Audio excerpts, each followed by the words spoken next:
আজকের আপনাদের সাথে ঘরোয়া পদ্ধতিতে চিকেন কোপ্তা কারির রেসিপি শেয়ার করি। চিকেন, বেসন, রসুন পেস্ট, কাঁচা লঙ্কা পেস্ট, কর্নফ্লাওয়ার, গরম মশলা গুঁড়ো, জিরে গুঁড়ো, ধনে গুঁড়ো, হলুদ গুঁড়ো, কাশ্মীরি লঙ্কার গুঁড়ো, চাট মশলা, বিট লবণ, কসুরি মেথি, হাফ চামচ চিনি, গোলমরিচ গুঁড়ো, ব্রেড ক্রাম্ব, পেঁয়াজ, আদা, রসুন, বিলেতি ধনে পাতা, অরিগানো পাতা, পুদিনা পাতা।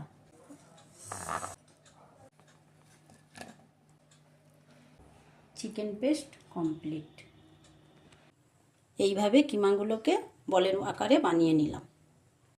প্রথমে তেল দিয়ে দিলাম কড়ায়, তেজপাতা, শুকনো লঙ্কা দিলাম, আদা, রসুন, লঙ্কা বাটা, পেঁয়াজ বাটা,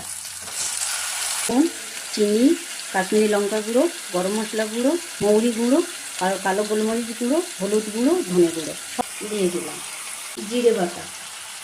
মশলাগুলোকে ভালো করে কষিয়ে নিতে হবে। গরম জল দিয়ে দিলাম।